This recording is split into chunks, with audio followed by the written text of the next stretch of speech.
Lecombe for the first time. Shane Larson goes defensive. We're almost 3 wide as we have Meisel now getting involved in the action, but it's Larson who leads Arnold in second place. Come in with all that traffic right there. Yeah, really strategic. Oh, there's a big accident there. Who was that spinning out? There's an LMP2 involved as well. The 38 car. Oh, that's wide from P2 there. He's in the barrier.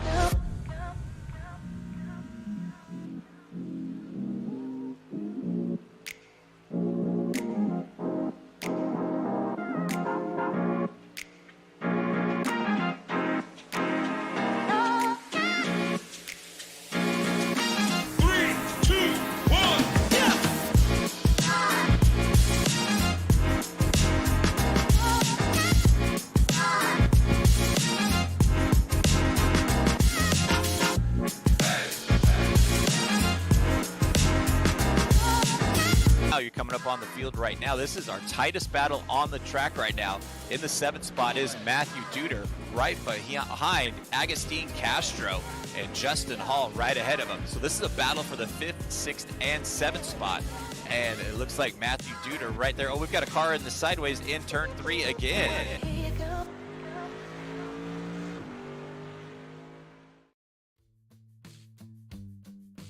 Good evening and welcome to round 2 of the WSRL Multi-Class Series 2, coming to you today from Road Atlanta. And wow, after the show-stopping round 1 that we had last week in Road America, we've traveled all the way to just outside of the capital of Georgia, here at Road Atlanta. Road Atlanta, of course, has captured the hearts of not only the American race fans, but the world over. Its plunging, sweeping nature makes it not only a fan favourite, but very much a driver's favourite as well. Officially, the course has 12 corners, with all major corner types present. Road Atlanta challenges both the driver and engineers alike, I should say, with qualifying very much underway at the moment. Just have time to introduce your commentary team tonight. My name is Sebastian Bosher-Williams. In the virtual production booth, we have Adam Thompson. And alongside me is a new voice making his slow motion broadcasting debut. I am delighted to welcome Daniel Rue to the broadcast booth. Daniel, welcome along. I think it's certainly fair to say that you've come to the right series. WSRL never fails to disappoint. As I mentioned last week, we're at Road America. We've now traveled to Road Atlanta. How different are the two tracks? How much do you think that might influence the race today? Road Atlanta and Road America, while they're pretty similar on some of the sectors, Road Atlanta has the S's, which is a fun little addition that I don't think many drivers at Road America would expect for. So Road America's got those long sweeping turns, a lot of 90-degree angles, a lot of speed there, but Road Atlanta challenges these drivers to be a little bit more technical, really know the ins and outs of their cars to push them to the limit. I think that it can provide much more exciting racing, especially as we see the chicane in turns 10A and 10B, and I just think that overall it puts a lot more effort on the ability of the driver, less the ability of the car and the setup.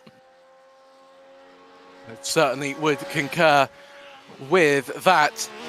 As you see, at the moment, most of the LMP2s have set their lap times. In fact, most of the drivers have. The only driver not to at the moment is Billy Bowerman, as we ride on board, coming through the downhill section of the S's. And Daniel, turn 5, this corner that we're just heading through now, it's one of the most difficult corners on the track, in my opinion. You've got that, that big curb on the exit, which is almost looking at you funny just from the very, the very outset of the corner. As soon as you look at it funny, you will end up, spinning and it's not unusual, is it, to see many cars falling foul of turn 5?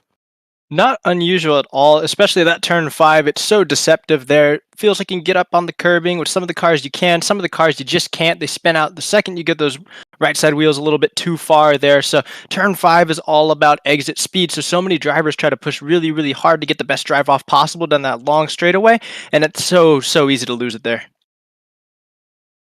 I really think it is. So McLean has managed to find his way through turn 5 successfully, and he starts on the pole position. LMP2 Larson second, Castile in third.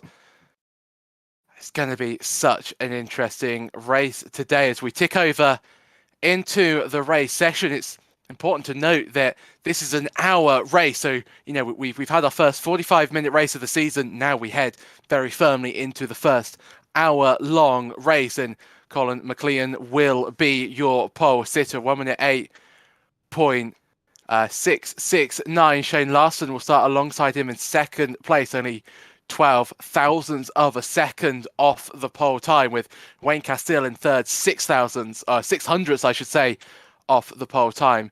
Damien Benke in fourth, Justin Barrera starts in fifth, Jack Lee in sixth, Nick Eby in seventh place, Will Coffey in eighth, Andrew Gajdarek ninth, with Chuck Miaro in 10th place. Aubrey Kundell just one place outside of that top 10.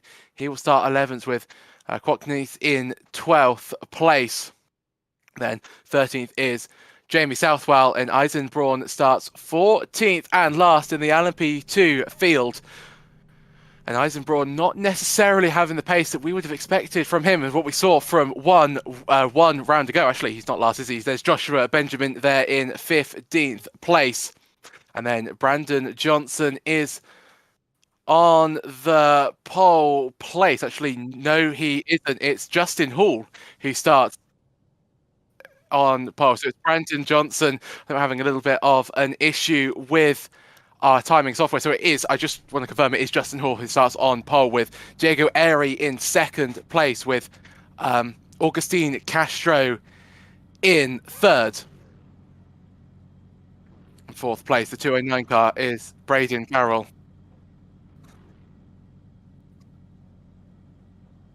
As we said, just having a little bit of an issue with our timing software, but we can confirm that it is Hall on the pole place, Castro second, Diego Airy in third. Now, Daniel, as we get to the race start, how do you think the drivers are going to play it today? Is Road Atlanta a track where you want to be making the moves in the early phases of the race, or is it all about settling in, I should say, into that rhythm and playing or holding your cards back until later on in the race? I think as always, we're going to see some drivers try to make their moves early on, just push their car, see what they can get away with. It's going to be a little bit riskier on the cold tires, especially through that first sector, but I think we will definitely see a lot of movement, maybe even some contact through the first corners. As the race progresses, I'm pretty sure we'll see these drivers start to dial back, kind of settle into their rhythms, hit their marks, make sure that they're keeping their cars together till the end of the race, and then we'll probably see, once again, that frantic last few minute pushes to get as many spots as possible. With the LMP2 cars, though, it is going to be a fuel game, so it's definitely going to spice things up a little bit as we see these teams take alternating strategies, trying to outdo each other on the race and on pit road. So we see your GT3 cars just file through turns 2 and 3 down towards... I do apologise for having a little bit of a lump in my throat. A pesky cold has struck me down at the worst possible time. But through the S's up towards turn 5, it's a great sight to see all of these cars filing through such a narrow track, and then it opens up as you head down the back straight towards the braking zone of turn 6. Very deceptively tricky. It looks fairly simple if you look at it on a track map, but it's, you start to go downhill, and then you can see that the camera change there. It goes uphill. Very easy to lose the rear. As we should have just coming through. Oh, there's a car spinning off there as a Porsche, the 346. Who is that falling down the order? That's Jarachetsky, the Canadian driver, falling down the order. And what has happened to him? Daniel, we don't tend to see many incidents happening on the formation lap. Not at all, but as you were mentioning earlier, this track is so narrow. At some points, I was about to interject and say, sometimes we do see contact on the pacing lap. These tracks are so narrow, at least this one in particular. You get used to the racing line, get used to following the line that you follow during the race, and you cut other drivers off. That can lead to contact, and what we just saw there with the number 346, it led to a spin.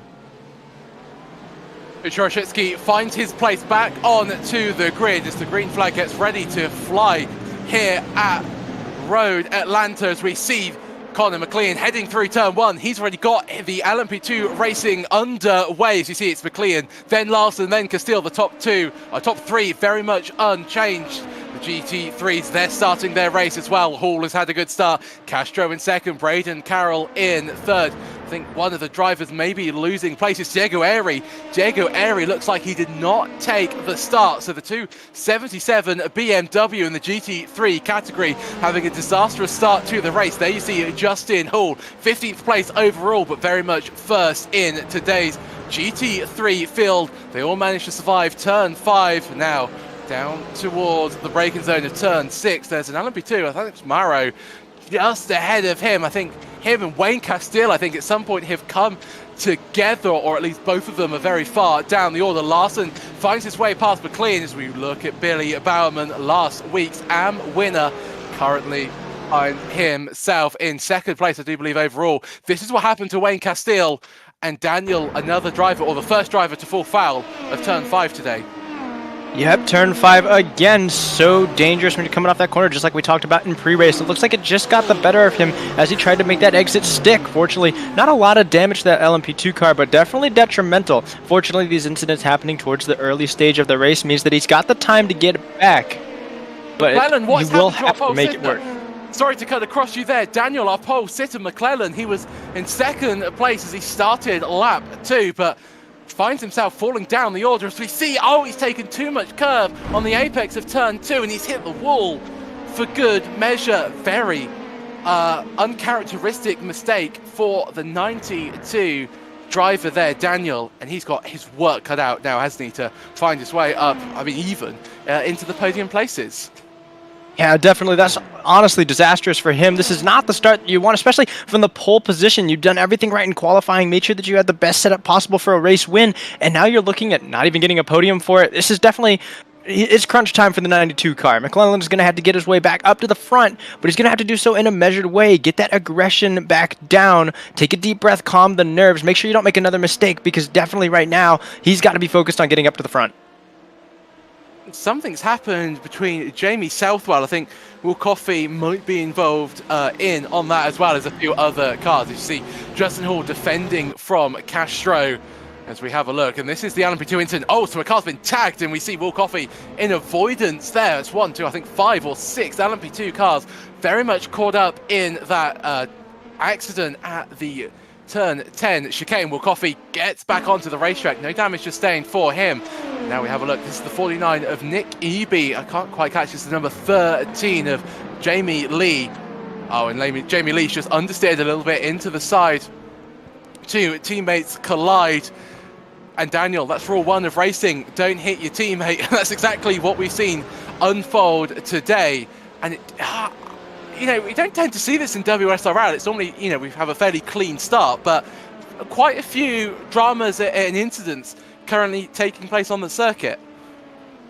Yeah, definitely so, especially with then rule 1, don't hit your teammate. Rule number 2, leave the space. And it looks like just a little bit of understeer from the number 13 is what really caused that incident there. But as you're trying to go around the outside, the driver on the inside has to be cognizant and aware that there's a car to the outside of him. Sometimes they just don't notice that, but you do have to keep this awareness around you at all times. And I think that really led to that incident. But a point that I wanted to bring up here is that many of these drivers are preparing for the Petit Le Mans event. This is a 10-hour endurance event that will be happening just a week from now, October 7th through 9th on the iRacing servers, and many of these drivers for many of these teams are actively practicing for that event, and you have to wonder if that kind of builds up a little bit too much confidence going into this race here. You feel really, really comfortable going around this track because you've practiced it so much that maybe you're more willing to take risks, and for some of these drivers, it's just not paying off.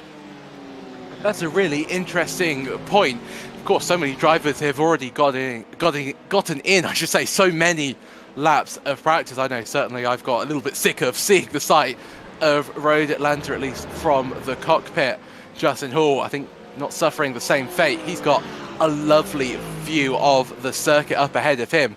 Augustine Castro, he's in second place, gained 1 place from where he started. Braden Carroll in third, with Thomas Fisher behind him in 4th. I think Simek has had a little bit of an issue, the 300 Porsche into turn one. Well, he touched the grass on the entry, although that doesn't really have seemed to hinder his turn one too much. It was through the midsection, getting onto the power that we see that car. Oh, and he starts to reverse into the racing line. Just about gets away with that, but a very, very scary time, Daniel, for all the drivers barreling through turn one, as I'm sure you can attest to as well. It's a blind corner. You can't see anything as soon as you apply the brakes for turn one, so it would be a huge shock to the system to see a Porsche perpendicular to the racing line. Yeah, turn one is all about trusting your marks, and when you come around that corner that fast, you see another car just kind of sat in the middle of it. It's just tenths of seconds to react in time. Fortunately, it seems like not too much came about of that perpendicular Porsche, but it could have been so much worse for other drivers. It had been a monumental accident, I do believe. Eric Rodriguez, he's currently in fourth place overall. A great form for what has to be one of the best beards in sim racing. Eric Rodriguez, yeah, the 2-2-3. Really finding the pace around the Road Atlanta circuit at the moment. You tend to find, I think Justin Lee, he's falling down the GT3 orders. He's in LMP2, so really not having the best of starts for Jamie Lee, I should say. We saw him have a little bit of, Jack Lee. I'm getting all confused in the commentary booth, but we saw that incident between himself in the turn 10 chicane, and Jack Lee, he's going to find the wall. So the second car we can add to our tallies to full foul of turn 5. He's hit the wall fairly square on, so shouldn't be too much damage to that LMP2, but Jack Lee not having the start to the race that he would have wanted. Matthew Duida in 5th place, catching up to Rodriguez. Rodriguez leads this 4-car battle. That's from 4th place down. Further down, we see Jake Luther. He's in 10th place, trying to fight with Thomas Fisher as they head towards turn 1. Sanchez tries to go around the outside. Contact between the two BMWs. I think Sanchez is thrown off into the barriers. I'll be very surprised if he gets away without some major damage. Jake Luther, though, continues on his way. Fisher escaping up the road. Billy Bowerman now getting involved in on the action. This is now a battle for second place in the AM class. Gritzko is off the track as well. I think we saw through turn 5. Ben Semek, you see on your screen at the moment. Wow. What a crazy... Oh, so this is Gritzko. We see there the 499 racing car. He's off to the side of the track, so he's spun into turn 5. And Daniel, another driver... And it seems the 499 car's really not enjoying that exit curve of turn 5. 499 cars just not enjoying the exit curve of turn 5 or enjoying the race too much as a whole, as we saw the contact between two teammates for 499 already, and these two separate incidents with that curbing on turn 5. It's just a rough day for them. We're going to have a little bit of 3-wide action there. Another 499 racing car. Nick Eby trying to find his way past Will Coffey. There's a Audi GT3, I should say, in the way. Eby falls behind. That's Di Giacomo, I should say, getting not in the way, but not able to maybe get out of the way as easily as Eby and Coffey would have liked. But Nick Eby certainly benefiting from that little traffic interaction, sends it down the inside of the Ferrari. There's a car off the track.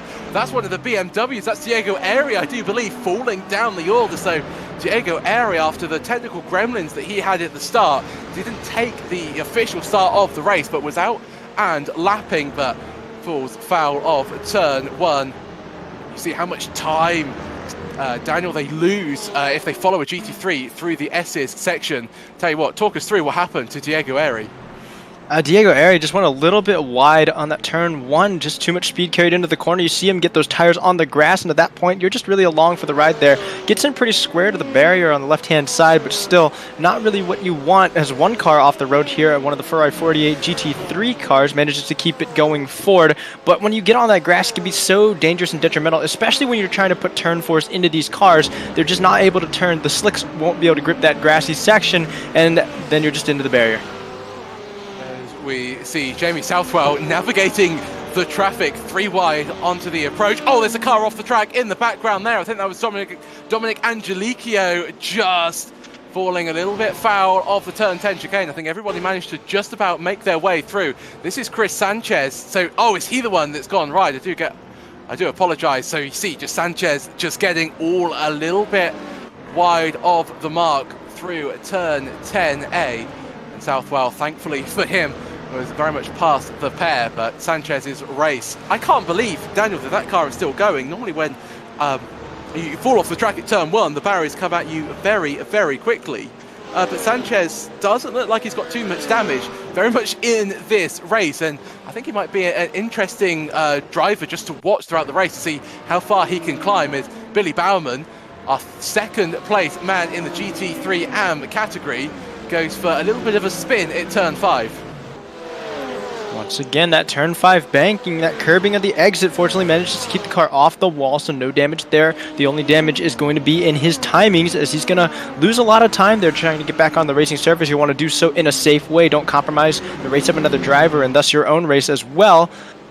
But he will take that time clock penalty against himself there as he just tries to get back on the course, get back up to racing speed.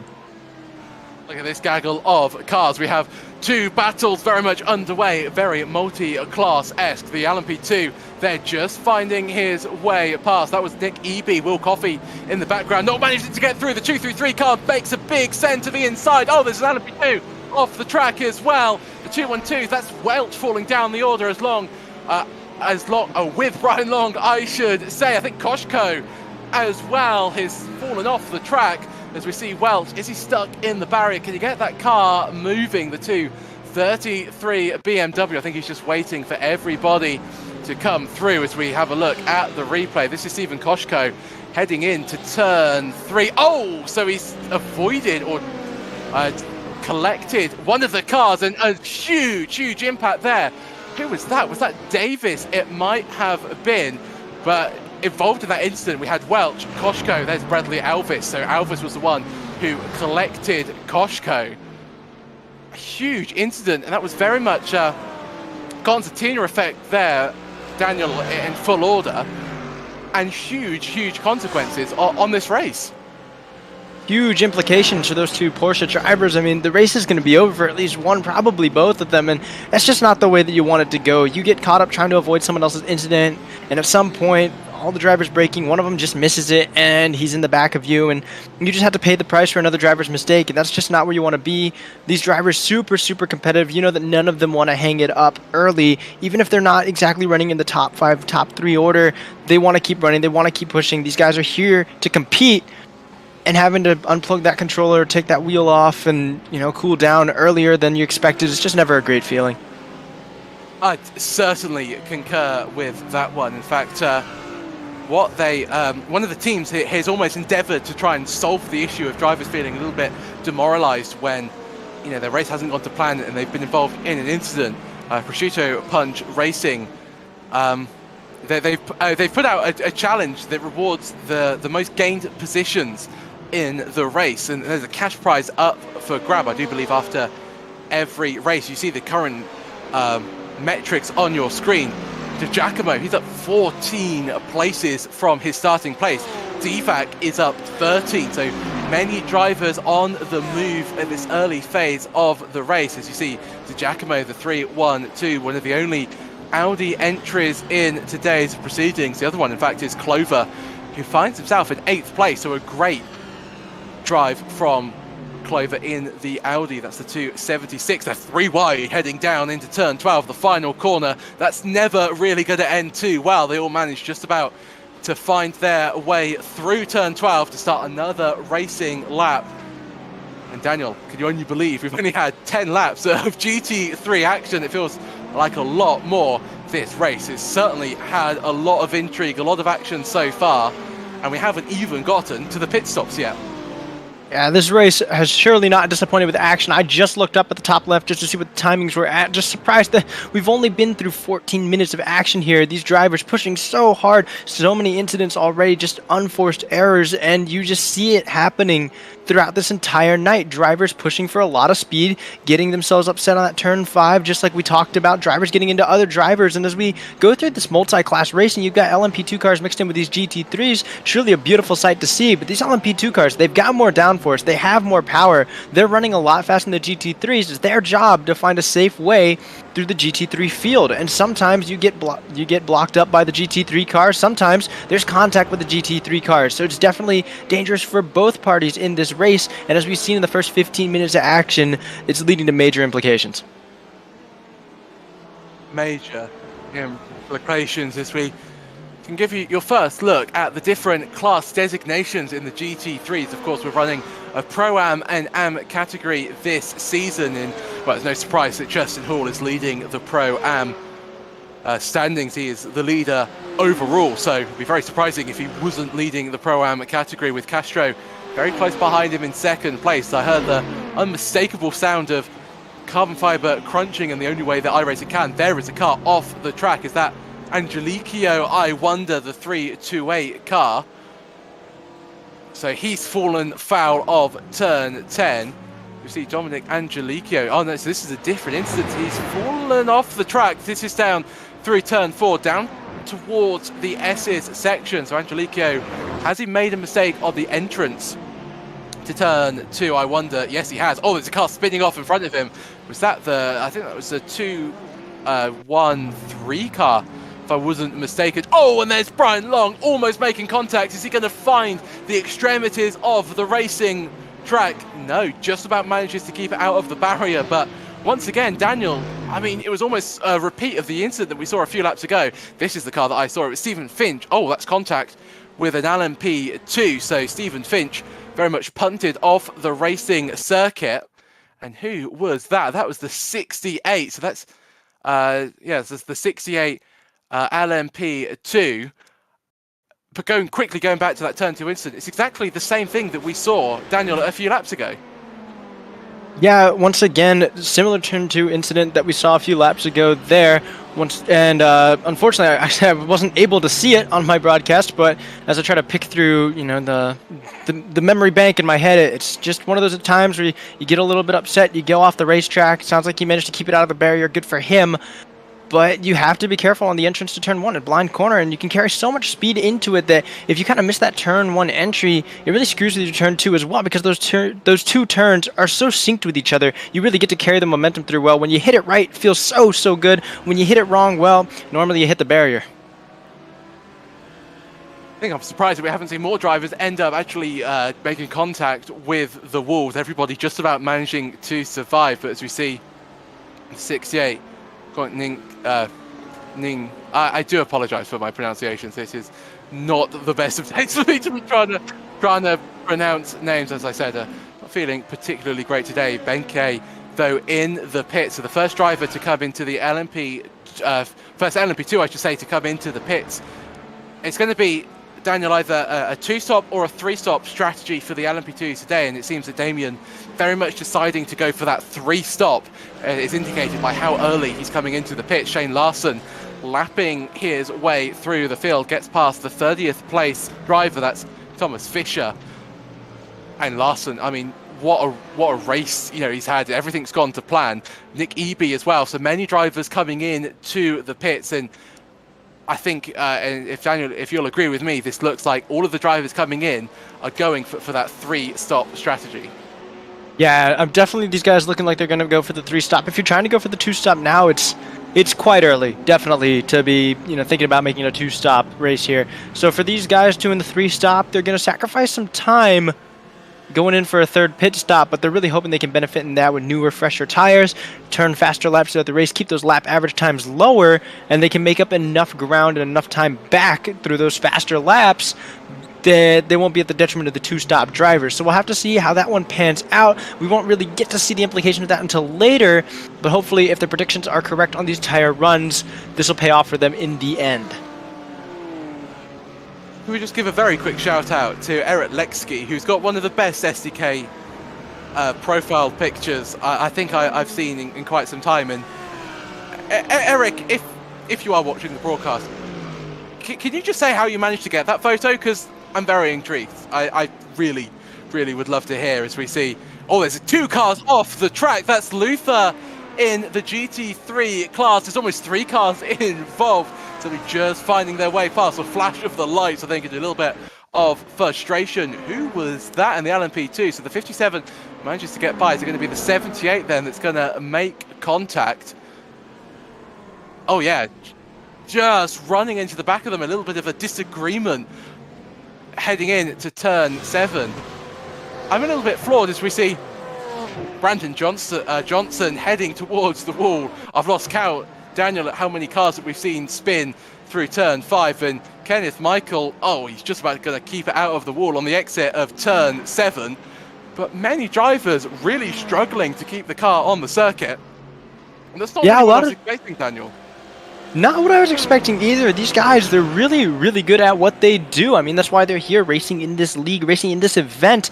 To have these guys coming off the track, maybe it's just something I didn't expect with tire wear. Maybe it's something I didn't expect with the temperature of the circuit. But it's definitely weird to see so many cars sliding off. Road Atlanta, though, is one of those tracks that's pretty deceptive. You either hit your mark perfectly, or 1 mile per hour too fast is too far off the racetrack. It's one of those tracks where it doesn't give a lot of ground back to the driver. It's very unforgiving, but it's very, very technical. It's very rewarding if you can get a fast lap down, but if you're making these mistakes, you're going to find yourself running off the circuit a whole lot. Running off the circuit, it was McClellan earlier on, wasn't it, who ended up falling foul of the track, but he's only 6 seconds behind Shane Larson. So Larson, you know, really not as far up the field, I think, as I was expecting him to be, although Larson, actually all of the LMP2s now have come in for their first stop. Only Aubrey Condell has come in for 2 as we see the GT3s. Now it's their turn to come into the pits, and it should be a fairly easy to stop strategy for the GT3, so a lot less ambiguity when it comes to their fuel strategies as we see Shane Larson, the number 1 car, last season's champions round turn 12. He's got a little bit of lap traffic up ahead of him. That won't really bother him, but McClellan is gaining Daniel that last lap, you know, gained by almost a second. I know that Larson's in a little bit more traffic, but do you have a sense, an inkling that this battle for the lead is very much still on tonight? Oh, it's very much still on. I mean, even as you were talking, another 3/10 gained, now 4/10 gained from McClellan. He's coming very quickly, making it very, very obvious that he wants to challenge for this first position. Shane Larson might be former season champion. McClellan, he wants to make that title his maybe this season, and he's got the pace to do it right now. Another 10th gained by him. He's going to be in striking range in a couple of laps if he keeps this pace up. He does have lap traffic to get around. Every car that Larson passes is a car that McClellan's going to have to pass as well. It's going to come down to where are you passing. There's a lot of opportunities to overtake on this circuit, a lot of places where you can't overtake as well on this circuit. Catching the turn 10 chicane, and you're going to be stuck behind a GT3 for that section of turns. So it's all about a little bit of luck and a little bit of skill from the drivers of, you know, positioning these overtakes to make it stick for them. But McClellan, if he does a good enough job of it, yeah, he's going to be on the bumper of that number 1 car fairly shortly. Barrera on the bumper of Castile. Justin Barrera, I thought, was going to go for a little bit of a move down the inside into turn 10. Jamie Southwell finding his way past a little bit of lap traffic. He's got Andrew Godaric up ahead of him, and Will Coffey very close for comfort as well, as we see the 86 there almost running into the back of a Porsche GT3. Sticks to that outside line, but things getting a little bit frantic at the moment here at Road Atlanta. We see Aubrey Condell makes their way past some lap traffic through turn 1. Justin Hall, well, he's had Augustine Castro very much for company this whole race so far, but Castro not falling too far away from Hall, and Hall has really been towing the Porsche of Castro for this entire race. It's Castro been able to save a little bit more fuel. Will that pay dividends when they come into the pits for the second time? I wonder. This is Eric Letsky right behind Medida, the 314. So it's BMW versus BMW. They've got Clover in the Audi up ahead of them for good measure as well. Battles happening up and down the field, but this is Andrew Godaric. That's a late send there from Southwell. That's on Lilac Zer. Just manages to get out of the way, but Southwell really trying to be aggressive to make the moves. He knows that he wants to stay close to this Coffee Gadarik fight. Gadarik trying to find his way past Coffee. Can he make the move into turn 10? No, a little bit too far back, but there's lap traffic up ahead. There's a Mercedes going a little bit slow on the exit. They will manage to find their way neatly past the lap traffic, and look at the amount of traffic you have up ahead of them. This is surely Andrew Gadarik's chance to pounce on Coffee. Coffee has got such an uphill battle if he wants to try and cleanly get past all of this GT3 traffic as we head into turn 2. And actually, no, it's going to be Gadarik who is compromised by one of the 499 Racing BMWs as we have a look at the battle further down the order. This is to Giacomo, but I think there's that contact between himself and Fisher. I wonder, Fisher manages to get the car slowed down to the apex, but runs in a little bit deep. A little bit of oversteer on the exit for good measure. This will allow to Giacomo to come back. There's an LMP2 in the background. He's just going to have to wait their turn as we see Fisher come into the pit. So that is Fisher's first pit stop of the race. I think our last driver to have not made a pit stop. Actually, no, that was the second time coming into the pit, so disregard all that what I was saying. But it's just getting so frantic at the moment, Daniel. Frantic indeed, yeah. It was very, very aggressive into turn 10 there. And it looks like there was a little bit of contact with that Audi, and it forces him to pull into pit road for the second time. Not quite sure about that incident, especially as it looked like he just kind of stopped at the entrance to pit road there. Didn't actually make it all the way back to his box, but we'll have to get more information on that. But these guys definitely getting very, very frantic. I mean, as we pan the camera around at different shots following different drivers, I'm hard-pressed to find a car that doesn't have damage on it right now as we look at the Porsche here. It's got damage on the rear bumper. And as we've panned around through different cameras, I've been seeing a lot of different cars with wrinkled bumpers, crumpled hoods, you know, damage all across the field. It's definitely testament to how aggressive these drivers are being this race as we're seeing the overtake now on the number 380 Porsche. And it looks like we get away with that cleanly. And yes, it's going to be the BMW, the 277 of Diego Aire coming around there. Apologies if I botched the pronunciation, but a good clean overtake from him will move him up a position into 24th. Diego Aire very much on the recovery drive. Actually, that car not only didn't take the official start, but was in the wall at one point. So Aire doing a great job, as we normally see from him. Eric Letsky very much in a slipstream train. All weaving down the back straight, trying to get in each other's slipstream. There's a move in the background there. I think that's between for position. I wonder. I think that might be lapped cars, as nobody was too close on the relative. Actually, that was Billy Baumann being lapped by Bjorn Stange. So Stange now up in, well, remains in 10th place. Baumann falling a lap down to the top 10 in the GT3 class. And what a turn of form for Baumann. He won the GT3 AM class 1 week ago at Road America, and is having a fairly difficult race, I think you could say, here today. McKellen, though, what can he do? He can see his main race rival in up ahead of him, but there's a little bit of lap traffic. That's the 42 trying to find his way past, and that's really put pay to Conor McClelland's battle for the lead. He's lost 1.5 seconds. It's going to be more as they head down through the S's. The 42 finally makes their way out of the way, if you are Conor McClelland, and that was Eisen Braun getting out in the way. Look, Daniel, how much time he lost. He could see Larson. He could almost smell Larson. He was so close, but now he's got a lot of work to do once again. Yeah, and as we were talking about, those areas you just can't overtake as well. He gets stuck behind that car, that lapper in front of him in the S's, and there's just no good way to make it around. He goes from breathing distance down the back of the neck of Larson. Now he's 3.4 seconds away, all of that ground lost in just 3 separate corners, and he's got to get it back now. If he can stay calm, he could do it again. Definitely has the pace, but as a driver, that's sure to be frustrating, so he's going to have to get back on it to keep hitting his marks, march his way back up to Larson, but Larson catching a break there just a little bit. Gonna, you know, extend out his lead as we see McClelland now in pit lane.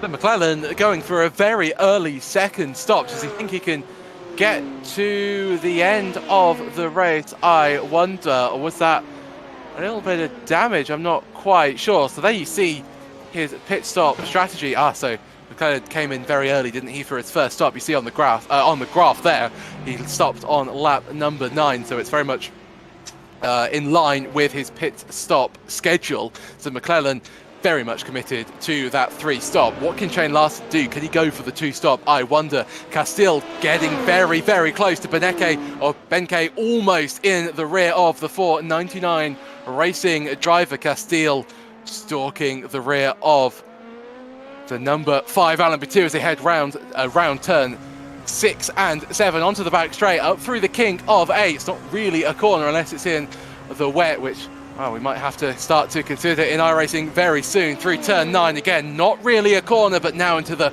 best opportunity to overtake on the circuit.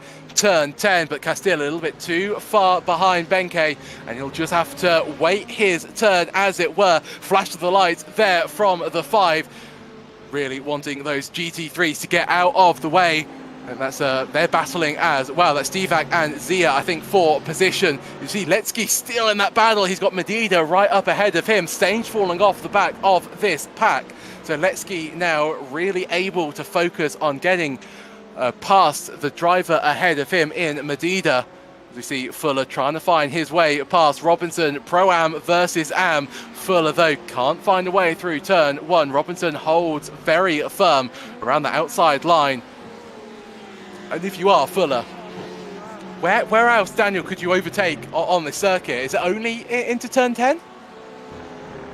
You're really looking into turn 10 for overtakes, and I really feel like that is one of the best and only places that you overtake on this racetrack. So many of the other corners are so dependent on the driving line, as we see the number 33 trying to make a move here, going to the outside of the number 5 of Benke, sticking to it here as they go down the hill. Turn 10, just like we talked about, and he's going to get ahead. The 33, clean overtake, and yeah, I was saying, as he's just demonstrated, turn 10 offers so much space for overtake, and kind of the ironic sense of being one of the tightest corners on the racetrack, the other corners are so dependent on sticking to the racing line to find speed. As we saw that Ferrari 488 try to go on the inside of the driver outside of him, he had to slow up in order to make that corner, and it's just not viable to make an overtake. So you're definitely looking at turn 10 as both drivers have to get on the brakes here. Another demonstration by the 92 of Connor McClellan as he's gotten past as well. Yeah, turn 10 is where you want to overtake. The rest of the track is just to set it up. The drivers knew that I was going to throw to you with that question. 2 perfect examples of textbook overtakes into the turn 10. Chicane, Shane Larson, is he off the track? I think Shane Larson might be off the track on the exit of turn 8. Yes, he is. There you see a flash of the lights. A very disgruntled Shane Larson. Contact made, I think, between himself and one of the other LMP2s. That's the 67. Oh, big contact there. And that's Chuck Muro involved, GT3 as well. Huge implications for the overall race lead. So Chuck Muro, so that's 31st place. You can see by the number board there, didn't quite catch who it was. Was that Diego Airy, though? I wonder. Well, Diego Airy is into the pits, although I think it's a little bit too far up the field for it to be Diego Airy. I'm not quite sure who the GT3 was involved, but Chuck Muro there, weaving around on the straight. He's got so much rear end damage. I mean, Chuck, very much an innocent bystander in all of that as you head back to live pictures saying Larson dodging another GT3 spinning through turns 2 and 3. So Larson still remains in the race lead, but is lost almost over 10 seconds. And there it's Andrew Chorochetsky, the one who fell foul of turn 3, has to find reverse gear. Will get away with that. But Shane Larson, Daniel, it was a huge hit. He's lucky to really be able to drive that car in any meaningful sense. But surely this has got to play into the hands of McClellan in 6th place, because McClellan has already stopped for a second time, where Larson still has to make at least one more pit stop. Yeah, Larson's greatest advantage there was the time that he would be able to gain while McClellan was in the pits, while McClellan was on the outlet warming up his tires, and he doesn't have that advantage anymore. McClellan now just 3 seconds back by the time Larson pulls into the pits. I wouldn't be surprised if we see McClellan get the overtake just on the racing surface while McClellan's off the racing surface, and we do see some damage to the side of that number 1 car too. That's going to play a factor later. Does he choose to take optional repairs in the pits? That's going to slow him up some more. Does he try to elongate the time he can stay on track and just go back out? Well, that's going to hurt his pace. So a tough spot for the number 1 to be in. He's shown the pace all night long. McClellan there to challenge him, and this incident here is just going to throw a wrench into the spanner of all of his plans, and it's going to be something that's not insurmountable, but the number 1 team's going to have to really pop off if they want to keep that car in that first position. Castile actually gaining quite considerably on that last lap, so Larson has lost a little bit of pace. We see Nin just heading into the pit. So does Southwell. I think the 68 of Nin might have had a little bit of an issue on that previous lap. Very much can empathise, I do believe, with Shane Larson. Larson now coming up to more traffic. You see 1, 2, 3 GT3s ahead of him. And this is what happened to the 68. Oh, it's spinning Mercedes GT3. Oh, wedged into the wall there. Double trouble for the 68 car. Didn't quite catch the Mercedes that ended up. That actually might have been Norwood. Norwood is a Mercedes, and he's actually in the pits at the moment. It was Nicholas Norwood spinning of his own accord and unfortunately collecting the 68 LMP2. Oh, and rolling back towards the racing line. We said rule 1 is don't hit your teammates, and rule 2 undoubtedly, Daniel, is hold your brakes when you spin, because you don't like to see incidents or near misses that are caused by drivers not holding their brakes. It's so easily avoided. As we see Will Coffey as well, just before I throw it to you, coming into the pit. So more drivers now making their second stops of the race. Very, very fascinating race so far. Yeah, very, very fascinating race indeed. But yeah, you definitely hit it right on the head there when you talked about rule number 2, holding your brakes. No one wants to see a car spinning in front of them, and furthermore, no one wants to see a car spinning out of control in front of them. And obviously, as a car spinning around, yes, it's out of control, but holding the brakes gets that car slowed down faster. It makes the car more predictable for the other drivers. At that point, the driver inside, well, unfortunately, he's along for the ride, but you don't want to collect the drivers around you. Racing is about predictability. That's what we see here with the GT3 cars versus the LMP2s. That's why we see the lights flashing, indicating that they want to get around them, just trying to communicate as much as possible to make these drivers more predictable for each other. It's going to cut down on the incidents. When a driver's not holding the brakes, that car is just careening wildly out of control. You're less predictable, you're harder to avoid, and you see more contact because of it. Wayne Castile can very much see Shane Larson up ahead of him. Larson has really had no pace on the previous few laps. His last lap was a 1:12. Compare that to his fastest lap of the race, which is a 1:8.98. I know there's traffic involved, but Larson has got nowhere near the pace as we head down the back straight towards the braking zone of turn 10. Castile pulls out. Castile wants the outside line. Larson, almost in a vain attempt of defending his position, tries to go on the inside line, but Castile has got so much more pace in a straight line. Larson almost cuts the corner of turn 10, officially turn 10A, as we see Bradley Alves. He's off the track. Is that going to be contact with McClellan? Oh, huge incident for Bradley Alves. Car goes spinning, and that is one very destroyed Porsche 911. He'll have to tow back to the pitch, which he does. So Wayne Castile now leads in LMP2, but the main challenger of McClellan has just been involved in a fairly major incident through the S's. I know it's always really difficult, Daniel, to mid-race to go, well, who do you think is going to win? But if you had to put your money on Castile, Larson, or McClellan to win this race, who would you be placing your bets on? Right now, based on this sudden surge of pace, I'm really looking at Castile in the number 33 car. He dispatched of Larson quite easily. Larson kind of got dispatched by the contact he had earlier, so it looked really, really good for him at the beginning, and now it just doesn't. McClellan's still going to be a factor in this race for sure, and, you know, that's where at 38 minutes it's going to be harder to make that call. But right now, Castile definitely has control over this race from the front if he keeps the pace up and hits his marks and his strategy as he's going into the pits now. Then he could come out with a really good race, but we're going to have to see this pit strategy for him. It could be the make or break for this team. This could be the money stop based on where McClellan comes out, and we'll see, will we have a race after all, or is one of these drivers, the 33 or the 92, going to take control? And it's such a difficult pit entry, isn't it, here? Or at least I certainly find it very difficult. It's really tight. It can take you off guard. So almost seems that if you can get away with doing 2 stops rather than 3, that's just the best way to go for almost safety's sake. Yeah, definitely. So many times do we see drivers, even in the world of like Formula 1, Lewis Hamilton comes to mind. Had a race win coming up at one of those events in his younger seasons, and he crashed off pit road, and it's one of those narrow pit roads that he crashed off of, just like we see here at Road Atlanta, and it can really be detrimental to a driver. Benke getting past a little bit of lapped traffic into turn 1. Benke now up into 5th place. So Larson leads once again, although he is yet to come in for a second stop.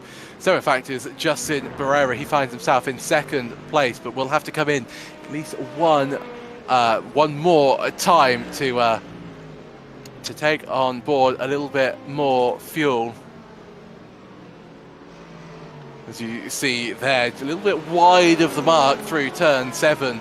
Tyres, I think, starting to get a little bit worn, a little bit hot after this fairly frantic race. Chorochetski tries to find his way past Luther. Contact there into turn 7.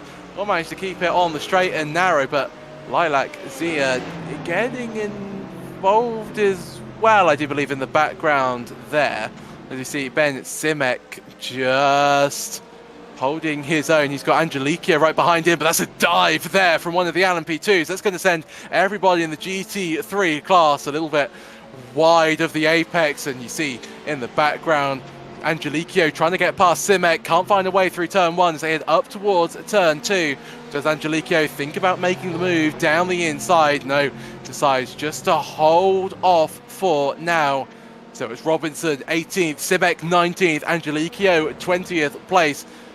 The 3 cars separated by less than a second out on the track. Shane Larson, he decides to come into the pits. Kenneth Michael, he's 6 or 7 tenths away from Hillier in 28th place. This is a battle for place in the overall GT3 standings and in the AM category as well. So if Michael can get past Hillier, that's certainly more points to his name. As you see, once again, the GT3 delegation split into their separate classes. Hall in 1st in Pro-Am, Castro 2nd, Dweeder now up to 3rd, although he is coming into the pits for his 2nd stop. And then in the GT3 AM, where we see that Stange is in 2nd, Chorochetski is in 3rd. And 4th we have Accord, Divac in 5th, Luther in 6th place. I can't quite see who is in the lead. Well, it's Medida. He's in 6th place. So Medida is the GT3 AM. Sorry, it's the GT3 AM leader. So Medida having a great turn of form, but Medida is coming into the pit. So, well, he's decided that he likes his lead, but he likes having a little bit more fuel in the tank, just slightly more. As we head back to see your overall standings. So McClellan leads, Daniel. Castile is 14 seconds behind. McClellan will have to come into the pits again. So I guess it's all about whether Castile and Larson and that quartet of drivers can actually make it to the end without having to come in for a splash and dash. Yeah, I was thinking about that as you were talking earlier, and I was actually running the numbers through my head. When Castile pitted, I believe he had 12 seconds on McClellan in front of him, and now he sits 15 behind, so it should be a gap of 23 seconds. As I know I did the math wrong in my head, but I'm going to commit to the numbers I said. So you're going to need at least, it seems, 25 seconds on and off pit road, and we're going to have to see for these drivers. McClellan's going to go in. Based on the timings that I think in my head, he should come out about 10 seconds out behind Castile, and it's going to be a matter of, were those tires good enough? And for Castile, do you have enough fuel to make it to the end? Obviously, Castile's going to get a little bit tighter, a little bit slower as those tires heat up. He's not going to have as much pace in them. That's going to be McClellan's biggest advantage. Right now, Castile's mission needs to be make the gap smaller. As we see a car off here, the number 205, a BMW going off the road here, and into turn 2, it looks like just claimed another driver. It's Chris Sanchez who fell foul of turn 7 once again. And poor Chris Sanchez really had a good race going for him, but a few excursions off the circuit has demoted him down into 12th in the GT3 field. I'll tell you what, I think Castile might have seen his race flash before his eyes heading round turn 7 when he saw that car off the track, but no such incident, unlike we saw for Shane Larson, who was involved in that incident. Shane Larson, it is worth noting, would have come in and taken the one and only fast repair he has available to him. So Larson should, if his pit stop is gone to plan, come out with a fully fixed car, which might be a little bit of a factor in this race, but Castile is looking, really, really good for this race win. They're 3 wide on the exit of turn 7. This is Kenneth Michael. What is going to happen to the 380 Porsche? He's got Well, McClellan on the outside there, maybe a little bit distracted by the LMP2 lapping him, and Kenneth Michael there taking to the grass, no damage done. And this is Michael Hillier. Oh, contact there. Was that Larson he's made contact with? Oh, he's coming across the track. Huge accident at turn 5. You don't tend to see accidents happen before the braking zone of turn 5, but Hillier heading in to the side. Was that quite catch? It was another BMW, I'm sure. That's what happens when you have a night race. You can't quite see the other numbers involved. But a very unusual crash there. Daniel, spearing accident at turn 5. It was Norwood. Actually, no, this is Norwood. So what's happened to Nicholas Norwood? So he's gone off the track through turn 2. They're all falling off the track at the moment. I think somebody might have replaced the track with a little bit of live.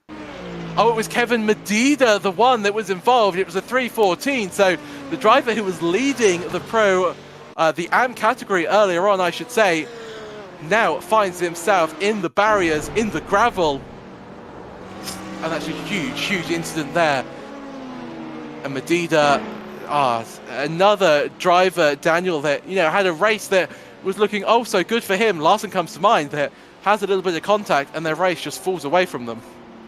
And this is just so unlucky for Medina. Just all he had to do was get it to the end, and he's been doing such a good job of that tonight. Been so consistent too, getting up to the lead of his class, and then contact with another driver really just takes you out of contention for it. And it's just something that in some ways can be out of your control, and sometimes that's what racing boils down to. And as we see a car getting loose and spinning off the track, it's the Mercedes in the GT3 class, the number 209 off the track. Going to save it, get on that access road, and continue without too much more contact with other drivers, fortunately for his sake and their sake alike, but going to lose time for himself there with that little bit of an unforced error.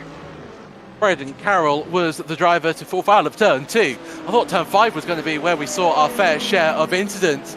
And look at that, Shane Larson is in the pits, and is that a little bit of an ominous sign for Wayne Castile if Larson cannot get to the end? And we know how good Shane Larson is when it comes to fuel conservation.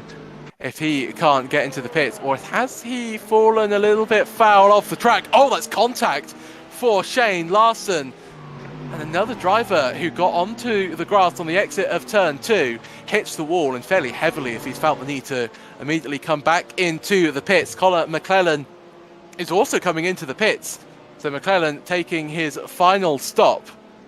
So Castile should, in theory, if your maths are correct, which I very much believe that they are, Castile will take the race lead, and it's all about whether McClellan can catch up to Castile and take the place, and whether Wayne Castile really has enough fuel to get to the end of the race tonight. And now that Shane Larson is pretty much out of contention for the win, in fact, adds a new driver, I think, in contention for the race win, and that's Damien Benke in second place at the moment, 4 seconds away from Castile. Oh, there's a car off the track there. Is that who is that going off the track? Is that Braden Carroll again? Yes, it was. So the Mercedes of Braden Carroll really not having a good few laps. And that was Wayne Castile getting a little bit involved as we see Braden Carroll. This was his first spin that you saw. Daniel, he's gone a little bit too quick into the apex, and then, well, we're going to see the 33 car, just send it where Braden Carroll was not expecting. A little bit cheeky, I think you have to say there, from Castile and the 33. Braden manages to get the car all collected, has to go very tight on the apex of turn 5 to avoid any further incidents. And then Tyler Emery, the 370 Mercedes, heads into turn. Oh, he's just spun around. Very similar to another Mercedes that we saw earlier on. That's turn 10 chicane, and this is Bjorn Stange. Oh, is he going to understeer off the track? Yes, he is, through the S's. Heart in mouth moment for the 325 Mercedes. See Matthew Dweeder as well. Oh, there's a car off the track. It's all happening. So that's Dweeder getting back onto the track after that Mercedes that we saw spinning off wide. And Kenneth Michael, well, he's going to go for a little bit of a spin in sympathy through turn 1. I think, Daniel, we could easily, at some point during this race, well, by the end of this race, I think have a car that spun at every corner on the track. At this point, yeah, we're looking for it. And just driver spinning all over the racetrack. And I'm a little bit surprised, honestly, for the incidents that some of these drivers have been having. And, Road Atlanta, some of the places that these drivers have had these incidents, you just have to wonder, how they got to that position, whether it's something that's affected by the tires or something they just weren't expecting, or if it's a little bit of multi-class racing. Some drivers are having incidents where we wouldn't expect drivers to be having incidents. We saw Porsche return back to the track and actually end up having a further spin, really not going the way of many drivers, you have to say, today. Brian Long, what has the BMW driver been up to? A little bit wide of the mark on the exit of turn 11. We'll get away with that, but we'll have at least a 1x, maybe even a slowdown. You can get one if you're too far out wide through the chicane. So McClellan now finds himself in 5th place. What has happened to Conor McClellan? I think while we were watching a few of those replays, there's going to be contact there between Eisenbraun and I think Muro up ahead of him. No, they just about managed to get away, but Eisenbraun and Muro, so close to catastrophe. There's an LMP2 flying off the circuit though. Is that Eisenbraun? Yes, it is. So Eisenbraun, after avoiding an accident with Muro, ends up having one on his own, one corner later. And this is Eisenbraun. He's tried to dive it down the inside of Muro. That's never going to work into turn number 7. And Eisenbraun will rejoin the track. But Daniel, do I dare say it? Is it getting not bad-tempered, but a little bit frantic out there on the circuit? Many drivers starting to go for gaps that maybe weren't necessarily there. And yeah, I think it's certainly a little bit more frantic than I think we're used to at the WSRL. Yeah, certainly frantic indeed. I mean, before we can even get to this point here, we're going to see another driver, the 316 of Zachary Robinson. He's going to have an off-track moment as well. So, as we've been talking about these drivers going for gaps that might not necessarily be there, it immediately brings to mind the number 33, Castile, when he kind of cut down on the racing line of that Mercedes there with him as the number 5, a little bit off-track as well, but keeps it going without much loss of time. But these drivers are definitely trying to get pace going, and it's the 390 off the track. This BMW here of Stephen Finch has gone off the track as well, and we're just seeing off-track incidents left and right now. I'm not quite sure what's going on. Is Braden Carroll another incident? Maybe it looks like here for him. The 209 not having any luck at this section of turns in the S's. His third incident is Nick Eby, one for him as well, and the hits just don't stop coming. 499 Racing, their LMP2 has had contact with the wall and has come off the track. 499 Racing in turn 5 are very much going to be falling out after this race. Certainly Nick Eby, I think that's the second time that he's found the inside barrier there today. Nick Eby now dropping down into 8th place. I think just for saying that, Eby off the track once again, actually out of the race. So Benke up to 2nd, Barrera in 3rd, but McClellan, I think he must have gone off the track somewhere in 4th. But there's so much going on out on the track at the moment that we can't, you normally get a nice log of all the incidents that are happening in our timing software, but there's just so many that we can't keep up. It's just going so quickly. I think drivers really pushing the limits out here tonight at Road Atlanta. And I think the point that you made, it feels ages ago now, Daniel, about the drivers maybe being a little bit overconfident after all the practice that they've done for Road Atlanta, the Petit Le Mans race. I wonder if that's starting to come to fruition a little bit. We ride on board with McClellan. That LMP2 up ahead of him is not for position. That is Southwell. That's a lapped car for McClellan. McClellan has got 6 or 7 seconds, I should say, to catch up before he can claim a place back on the podium with Barrera, back past Barrera. And Daniel, I'm going to give you do you think that McClellan is saving fuel? Because he doesn't look like he's going super quick at the moment.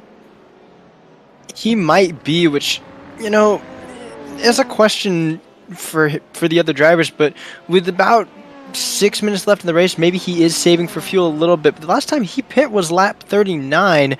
And the other drivers, he's at least 5 laps later than the other drivers. So you might see drivers be going for a 3-stop, but if he's lifting for fuel, then maybe there's more underlying issues, because I really don't think at this stage of the race he needs to be. In fact, at this stage of the race, I think he needs to be on max attack, just trying to get back to the front. Maybe a little bit of saving, but he's got to get back on the gas soon if he wants to make that time up.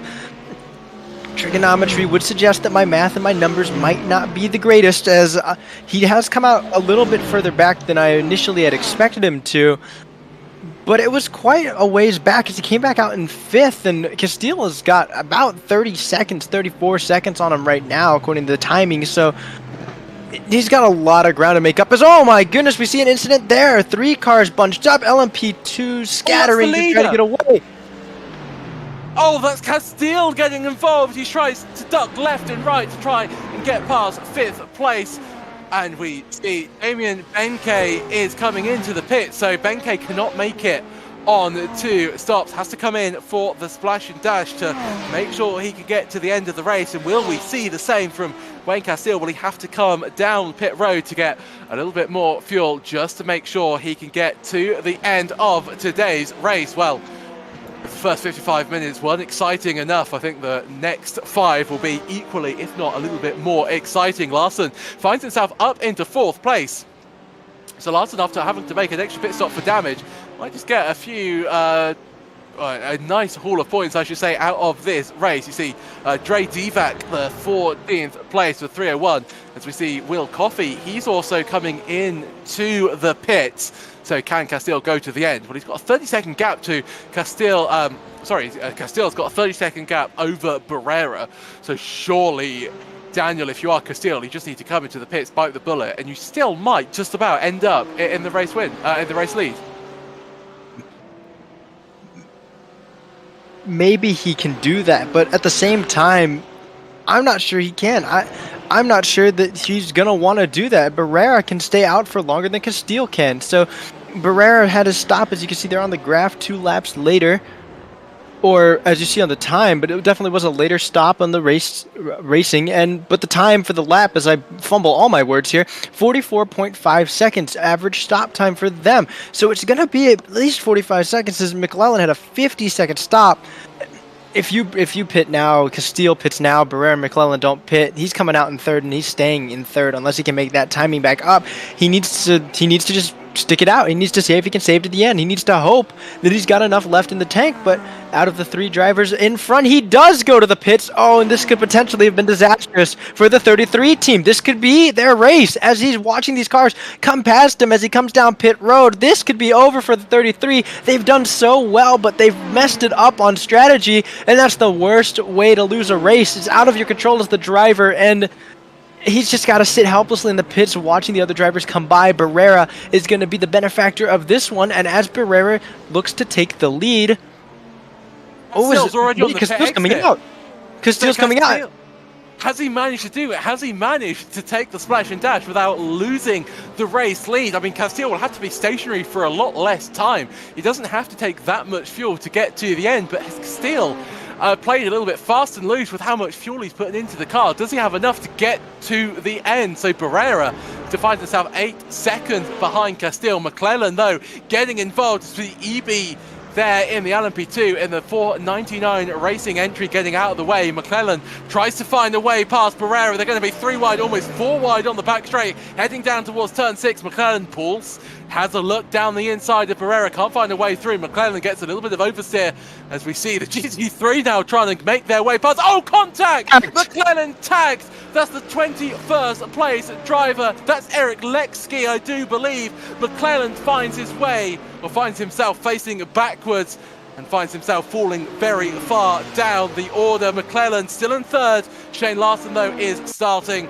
to close in.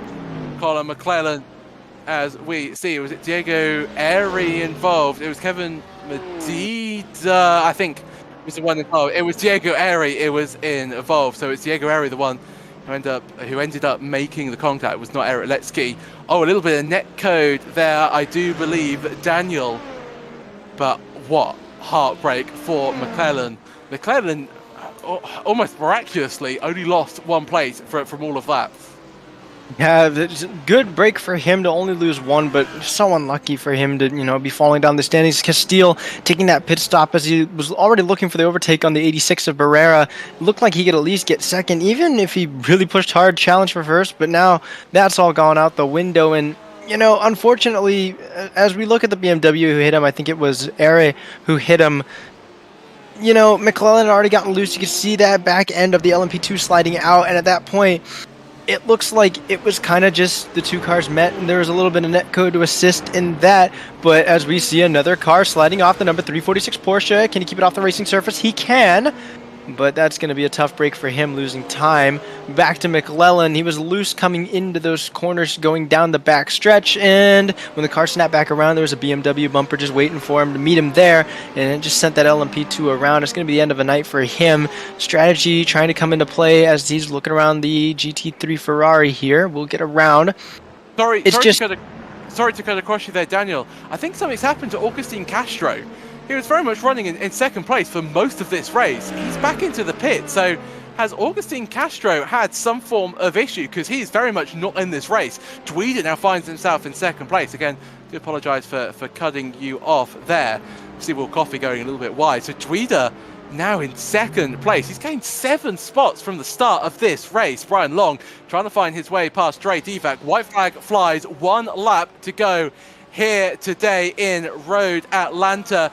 Ben Kay getting past Gadarik and McClellan as well, both having to come into the pits, and this will be be McClellan's 4th pit stop. It will be Gadarik's 3rd, and McClellan, Daniel, having to make a pit stop. Well, it doesn't matter to this man, Wayne Castile. He'll round the final corner to take a win. Wayne Castile really took the win. He had to fight for it, but my God, did he deserve that win. Barrera, the master of fuel saving. He did it all through season 1. He's done it again.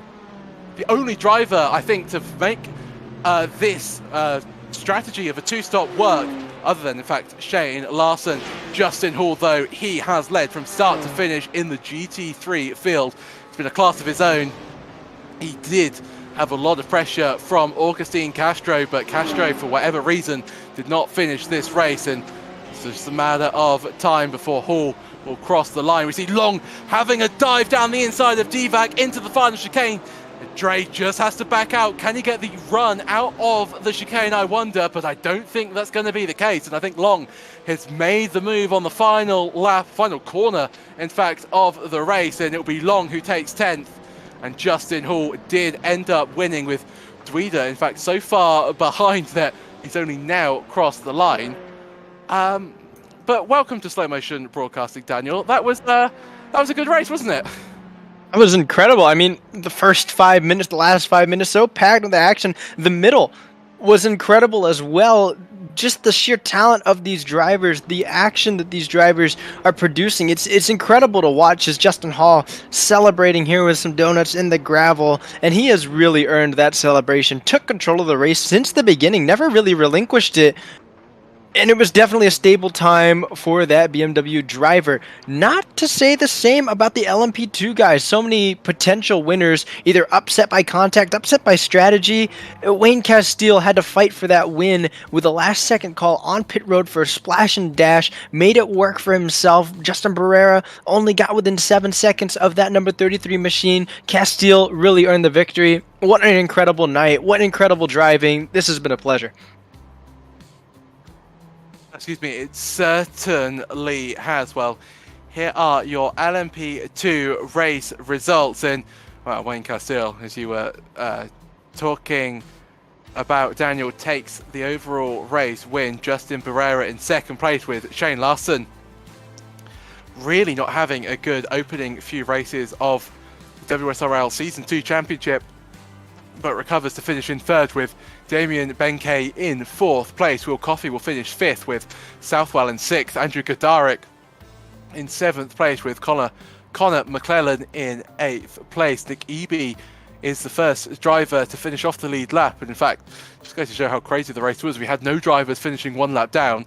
Nick Eby finished 2 laps off the lead, with Kundal, Muro, Benjamin Eisenbraun, Jack Lee and Nin all finishing off the lead lap. In fact, it does look like, doesn't it, Benjamin Eisenbraun, Lee and Nin all retiring from today's proceedings. And then as you see, just confirmation that McClellan was the championship leader heading in to today's proceedings. I have a slight feeling that won't be the case at the end of today. I think we might see Wayne Castile very much jump up the order As then we will have a look at your GT3 race results.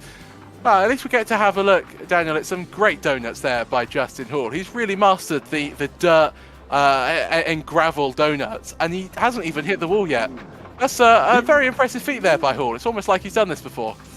It feels like, I don't know. It's mesmerizing to watch, honestly. I can't believe he's doing it so well. To keep it off the wall as well, and he's having a lot of fun right now. You can tell that he is enjoying himself and this win. And there we go. Well, now we see the championship standings from the previous week. I think our software is not being necessarily as kind to us as we'd quite like, and there we have the GT3 race results, and it's this man on your screen, Justin Hall, who takes the race win, with Matthew Dweeder coming home in second place, the only driver, in fact, in the GT3 class to finish on the lead lap.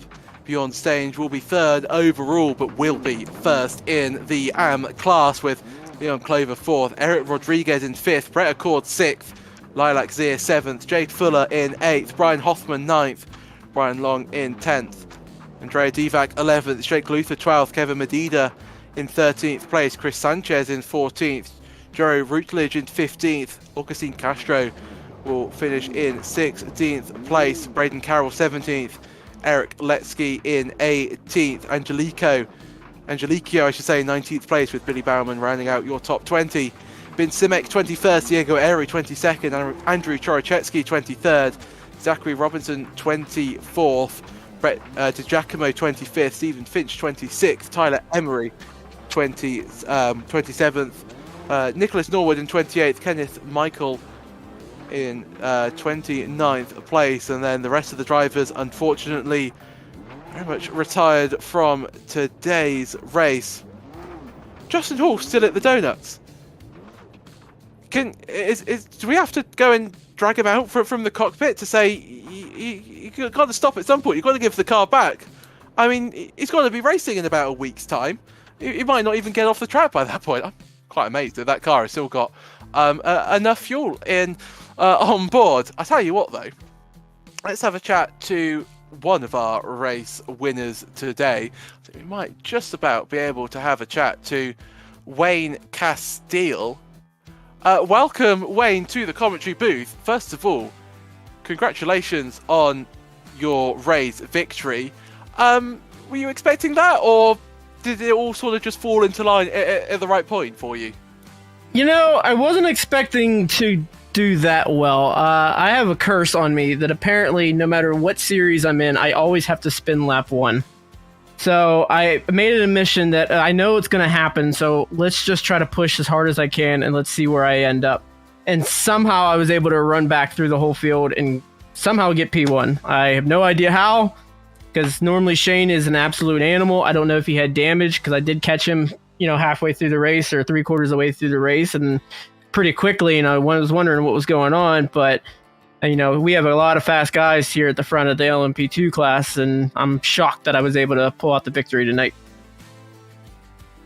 I think it was a simple case of just being able to keep it on the track, keep it in the right direction. Many drivers really struggling with that. Was the track, was it really grippy out there? Was it a little bit like driving on ice? Because, as I said, many drivers ended up sort of falling off the circuit at certain points of the track, points of the race. No, really. Actually, because of the low air temperature and the low track temperature, it actually had a ton of grip. You just had to play the traffic game. You had to know when to go, when to just be patient. And a lot of the accidents you see here is just GT3s and P2s trying to make a spot that maybe shouldn't be doing, and even I'm guilty of it. Maybe sending somebody, but when you're racing for the lead, or you're racing to get a gap from the guy behind you, you kind of have to take those. If somebody leaves you space, you got to take it, and sometimes it works out, sometimes it doesn't. But no, the grip was there tonight. I was absolutely flying whenever I could actually get a clean lap. It certainly looked like you were. It was a pleasure to watch you when yeah, when you actually had a little bit of free track, it certainly didn't seem that you had much of that, certainly at the latter phases of the race. So we head off to Watkins Glen next week. Is that a track that suits you? Do you think we might be talking to you once again as a race winner? Well, I've done a couple walk-in 6 hours, and I've done pretty well. So definitely one of my more favorite tracks that I'm looking forward to this season. So I have a lot of practice there, and then I will be getting some more coaching from Daniel Morad at Moradness. Obviously, he sponsored the team, sponsors the car, and I'll be sitting down with him for a few hours this week, and we'll hash out a game plan for that race as well. Brilliant. Well, we wish you the best of luck for your practice and then, of course, for the race itself in 1 week's time. Before we let you go, Wayne, is there anybody you'd like to give a shout out to at all on the broadcast? Yeah, I just got to thank my sponsors. Obviously, Daniel Morad and Stu over at Moradness for the awesome coaching. Ginger Liveries for the lovely livery that we have on these cars for this season in the Sprint Series and in the Endurance. And Oceana Coffee for coming on board and sponsoring some coaching for some of the drivers in both leagues. And yeah, other than that, I'm good. Well, thank you so much, Wayne. And once again, congratulations on your race win today. Thank you, sir. You have a good one. You too. And that was your race winner in the LMP2 class. And I think we might just have a little bit of time just to have a quick chat with Justin Hall, who won in the GT3 category. Justin, well, welcome to the commentary booth once again. Congratulations on your race win. That was a great race from you. Led from start to finish. Did you feel the pressure from Castro behind you, or did you always know that you had the race sort of under control? Oh no, man, I was sweating that entire race. If I knew one thing about Augustine, it was that he is a master of fuel saving. So I could just see him in my draft, and I was waiting for him to overlap me in the pits at some point. But he kept me honest that entire race, man. He had me on my toes. That was a nail biter with all that traffic on there. It was white knuckled. Barely had time to sip a beer on the back straight. Man, it was rough. I mean, it was fairly frantic from the commentary booth. You know, there were so many drivers sort of falling off the track at certain points. Is Road Atlanta just a difficult track, or were the track conditions a little bit conducive to not having as much grip out there? Because it seemed like, you know, there was a lot of drivers really struggling to keep it on the track at times. Yeah, from my perspective, since it was so cold out, there was a lot of grip, but the marbling that was left, there was really a fast path. And if you varied from that onto the marbling, it was lights out. It would just carry you right off the track. So it was really, and that's even tougher to see at night without a lot of track lighting at Road Atlanta. It just felt like a full-on bumper-to-bumper track day with everybody. It felt like there wasn't clean air anywhere, but it made it an absolute blast. It kept me on my toes the whole time. Well, it kept us on our toes as well. So you've had a really good opening to the season. You head now to Watkins Glen. Is that another sort of strong suit of yours? Do we, you know, once again, do you think we might be talking to you in the commentary booth? Oh, I hope so. My team, my guys over up at Shut Up and Drive It, we actually came in first place in one of the official splits at the Watkins 6 this year. So we put in some time there. So I'm pretty pumped, pretty excited, and no matter how it turns out, it's going to be a good time. Oh, I certainly think it was. And my final question, so the first race we had was a 45-minute race. We had a 60-minute race today. What's your preferred time frame? Do you like the shorter format, or do you like the longer format? What's your favourite sort of race length?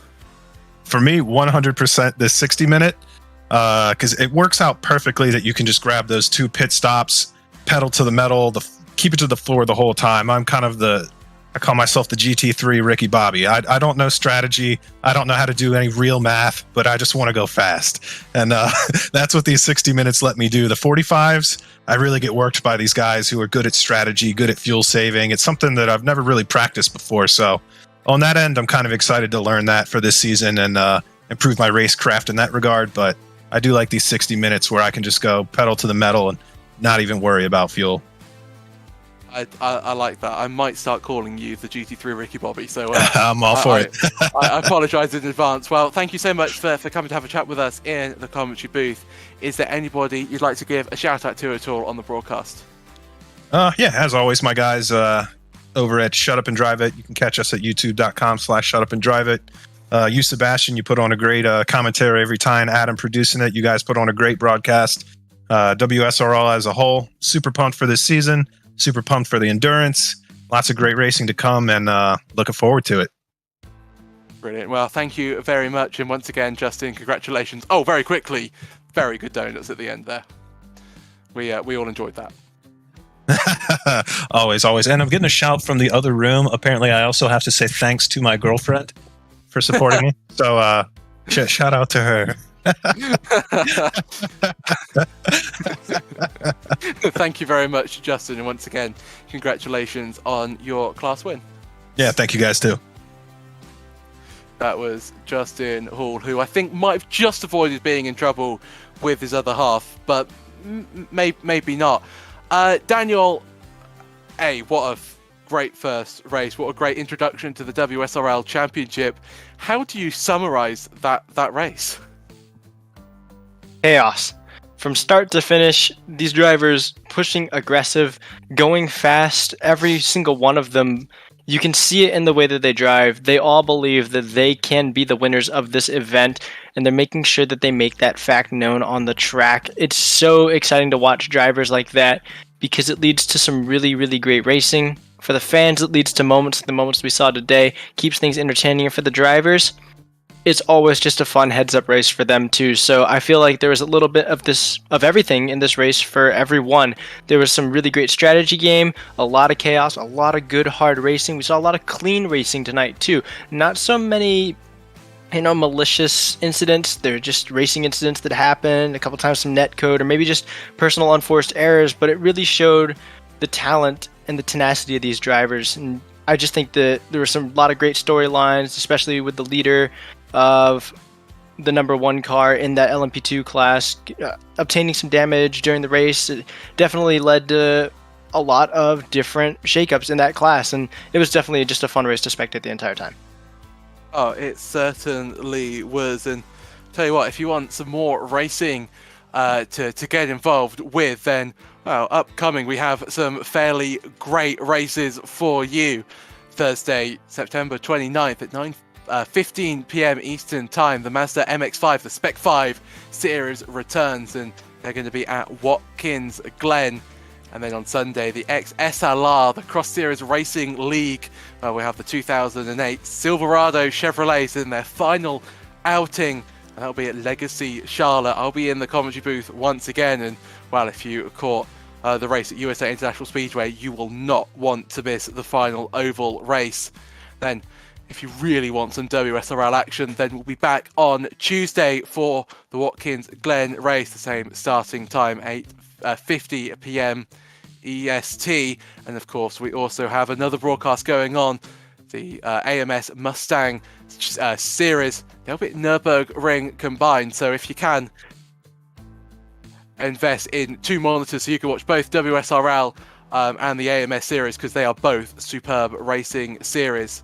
I think though, our lovely producer Adam Thompson wants to say something to the broadcast. Yeah, I do. Thanks, Seb. Great job. First of all, Daniel, first attempt here for slow motion broadcasting and the commentary. Did a wonderful job, so thank you so much for stepping in on that. But I also want to give a huge, massive shout out. I don't know if I can say this on the stream, but it's my company, so I'm going to say it anyways. Nick Eby walked me through. I was having some massive issues with the timing tower and the car draw and all of those things that you guys saw in the first race of WSRL and also on the WSRL Endurance race on Sunday. And Nick sat in with me for about 2 hours, and we got everything worked out, Nick. So, man, I would kiss you if I could. So thank you very much for helping us out and getting the stream to look even better. So that's all I wanted to say, Seb, and it's back over to you, my man. Some nice closing thoughts. Well, that's us very much done and dusted from Road Atlanta. We will see you in 1 week's time as the championship heads to New York State and Watkins Glen. But until then, thank you very much for tuning in, and we will see you again very soon.